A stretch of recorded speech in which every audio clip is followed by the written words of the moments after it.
যে সন্দেশটা নিয়ে খাই। এই তো এই বৌদির এই বাচ্চার গল্প। আর আমার বাচ্চা তো কিছুই খায় না, কবে শিখবে কে জানে।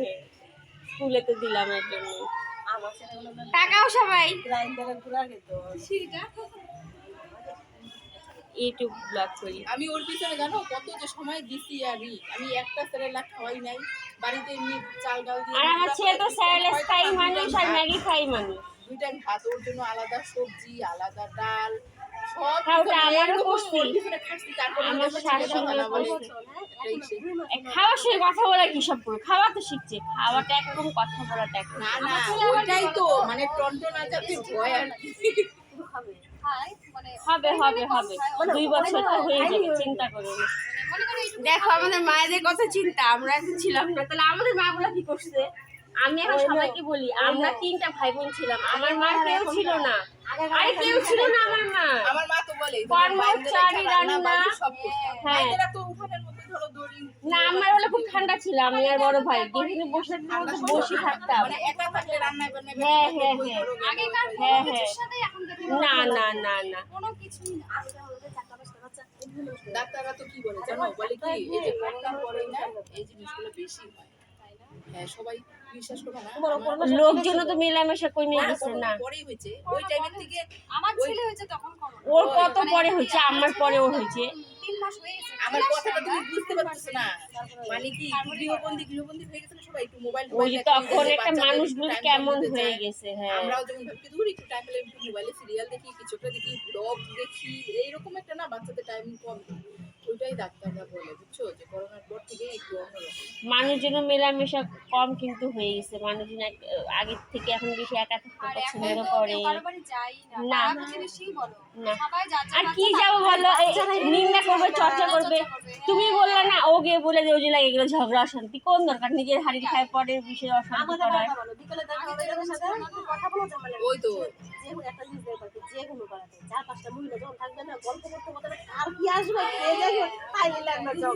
আমি যেমন বাড়িতে দেখে গেল গল্প করলাম বাসন থেকে, কারণ আমি কিছু ভালো বললাম খারাপ বলার দরকার নেই, তাই তো।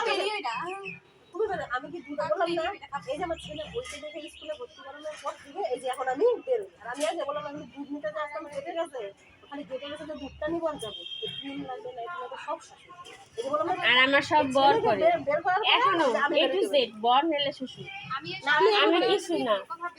ওই ছেলেকে নিয়ে স্কুলে আসি যে এইটুকু সময় তোমাদের সঙ্গে।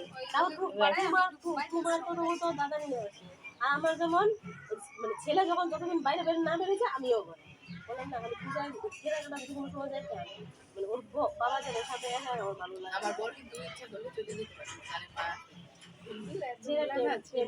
অন্তপ্রাণ রাত্রে হয় না, ছেলেটা খুব ডিস্টার্ব করে বুঝছো, এখন ওই বাপের মায়ের বাড়ি এরা আমাদেরও তো এখন 3.5 বছর বয়স, তাই ওই যে পায়ে বালিশ নিয়ে হ্যাঁ পায়ে বাড়ি দিতে হবে, কোলে দেখাই দিবে নেও।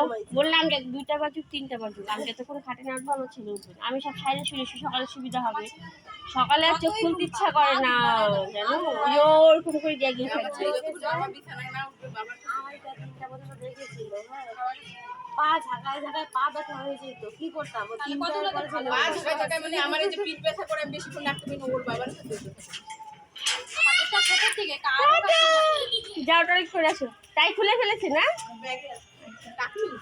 হ্যাঁ টাকলু না, হাফ টাকলু ঘোরা আছে, কি গরম পড়ছে না, আর কাশি সর্দি কাশি কমেই না। এই যে আমার ছেলের তো পুরো কাশি হয়ে গেছে, সেদিন বাড়িতে ঠান্ডা গরম বাইরে আসা অভ্যাস নাই, সাইকেলে আসে, রোদটা পুরো পড়ে না, বাড়িতে যাই রেস্ট টেস্ট নিয়ে একটু পরে স্নান করে আবার সেই আমি স্নান করাই নিয়ে আসি না, এত গরম পড়ছে আমার ছেলেরও 1 সপ্তাহ কমেই না, কমেই লাগে, গ্যাস না দিলে তো কমে না, ওই জন্য লাগাবা অ্যান্টিবায়োটিক খাওয়াইতে হয়। গ্যাস দেওয়া না ছোট থেকে না, গ্যাস না দেওয়া ভালো। ওই যে ইসে আমি যে আবার ওকে ডাক্তার দেখাই, উনি তো মানে অ্যান্টিবায়োটিক দিতেই চায় না, বলে অ্যান্টিবায়োটিক জানো গ্যাস দেওয়াটা কি জানো, অ্যান্টিবায়োটিক খাওয়া ভালো না, কিন্তু আবার গ্যাস দেওয়া ভালো না। গ্যাস দিয়ে দিয়েছে এটা অভ্যাস করছো না, একটু ব্যথা লাগলে গ্যাস দিতে হবে, এটা নিয়ম। ওই যে আমার অ্যান্টিবায়োটিক খাওয়াইতে হয়। আমার দাদা ছেলেটাও তাই, ওর একটু সর্দি লাগলে গ্যাস দেয়, মোদি এত গ্যাস দাও কেন, মানে কি ডাক্তার যে নিচ্ছে এমনি তো ডাক্তার বলে গ্যাস দেওয়া ভালো না, খারাপ না, ওর তখন বলে কি তাইলে না আমি ওই গড়াদের ভিতরে থাকতাম যদি এত বেআইনি হতো জিনিসটা। ডাক্তার আমাকে এইভাবে বলতো। এইটা বলো কিন্তু গ্যাস জিনিসটা না যত না, কম গ্যাস দিবা তত কখন ভালো দেয় বলো তত তো? ভালো। যখন বুকে অতিরিক্ত কফ হ্যাঁ। বসে যায়, তখন দিতে হবে। কফটা বসে গেলে যেমন নিউমোনিয়া নিঃশ্বাস নিতে হয়, পারে না।